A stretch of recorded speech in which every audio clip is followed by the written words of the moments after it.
Hello friends, आज बात करेंगे अज्ञातवास से रिलेटेड जो पांडवों को मिला था कौरवों के द्वारा। इससे बहुत एक अच्छी सीख लेने वाली है हमारी लाइफ में भी। महाभारत सबने सुन रखी है, किसी न किसी रूप में किसी न किसी ने कुछ न कुछ ज़रूर सीखा है। लेकिन आज मैंने एक स्टोरी पढ़ी तो सोचा आप सबसे शेयर करूं। ये स्टोरी है जब पांडवों को अज्ञातवास के लिए अपने आप को, अपनी रियलिटी को छुपाना था। ये हम सबको पता है।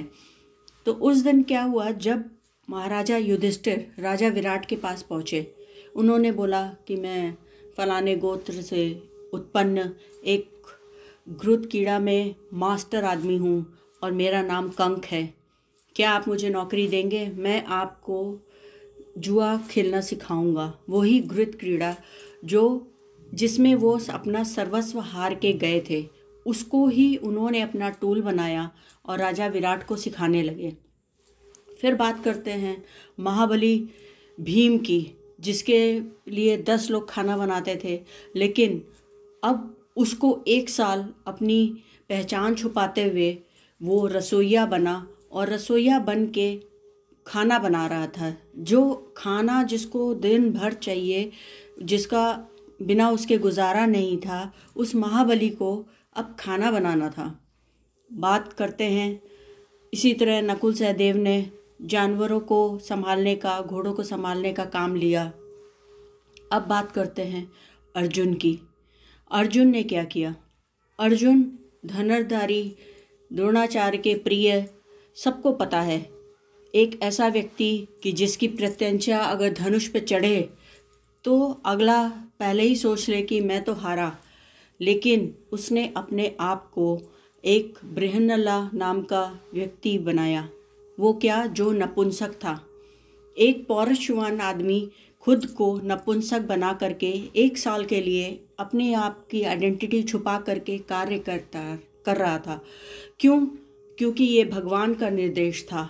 उसको, उन सबको पता था कि जो वो लोग कर रहे हैं वो सिर्फ़ और सिर्फ एक स्थिति परिस्थिति ऐसी जनरेट हुई है जहाँ पे उनको ये समय निकालना है और अपने आप को साबित करना है।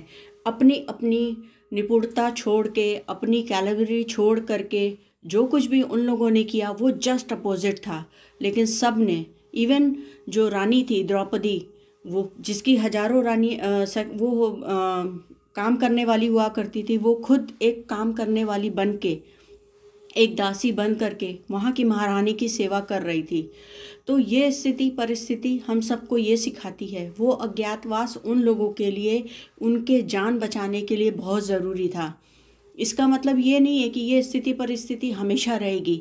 वो अपने काम में निपुण होते हुए भी अपनी जो कला है उसकी आइडेंटिटी छुपाते हुए उन्होंने वही काम किया और उस अज्ञातवास को, उस परिस्थिति को ये मानते हुए कि वो प्रभु का आदेश है, उसको अच्छे तरीके से निकाला। और उसके बाद सबको रिज़ल्ट पता है कि कैसे उन्होंने कौरवों पे विजय प्राप्त की है।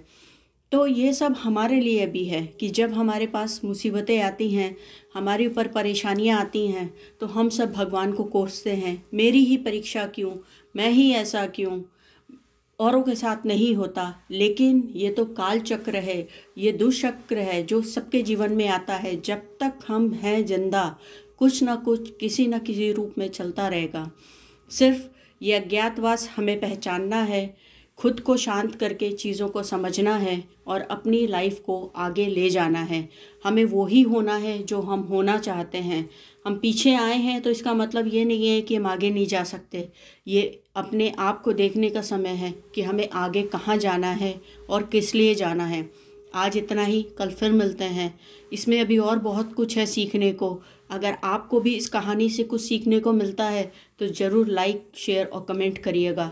मिलते हैं फिर, तब तक के लिए थैंक यू।